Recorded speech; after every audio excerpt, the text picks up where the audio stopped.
Hi, my name is Rachel. I'm a staff member at Beaverton City Library, and today I'd like to share with you an easy recipe for masa de empanadas or empanada dough. My husband is from Chile and I lived there for many years, and so empanadas are very near and dear to our family's heart. And I think it's a really neat dish because it has versions in many different cultures. So I would like to share with you the recipe I know for making dough, and then maybe you can make a filling with your family at home using ingredients from your culture. So let's get started. Always with the help of a grown-up. We'll start by melting about a half cup of shortening or lard and by warming up a half cup of milk. Not hot, just warm to the touch. And then we will mix in a bowl 2 cups of flour and about 1 tablespoon of salt, and then add the melted shortening to the center and begin to mix it. We will also add our warm milk and just mix it until all the ingredients are incorporated.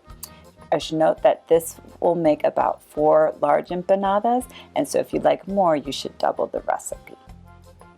Then comes the fun of kneading a little bit with our hands. You don't want to over knead, just until everything is nice and incorporated, and you can add some warm water and flour if you'd like, so that you get just a nice consistency that's not sticky but is still pliable. We then want to separate our dough into balls. These can change in size depending on how big you want your empanadas, but we want to roll them out so that they are quite thin, less than 1/4 inch. And we do it generally in a round shape, but it doesn't have to be perfect. Don't worry about that.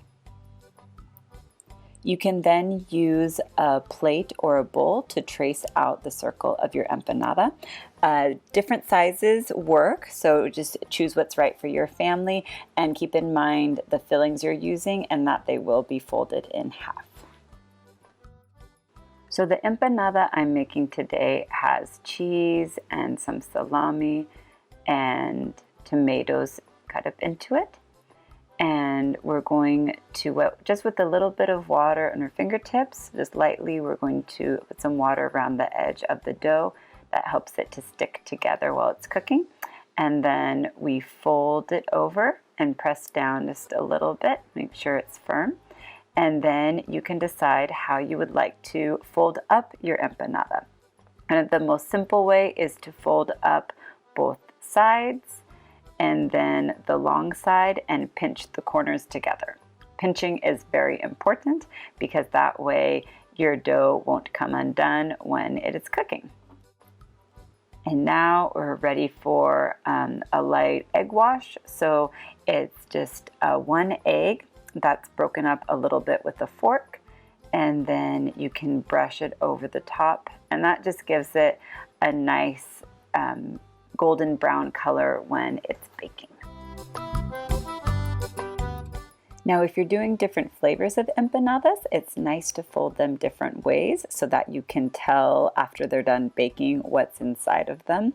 And so this one is a vegetarian one with olives and cheese. So I'm just going to pinch and fold, pinch and fold, pinch and fold the dough around so that it has kind of a shell shape, and that way I'll be able to tell which ones are my vegetarian ones and which ones have meat.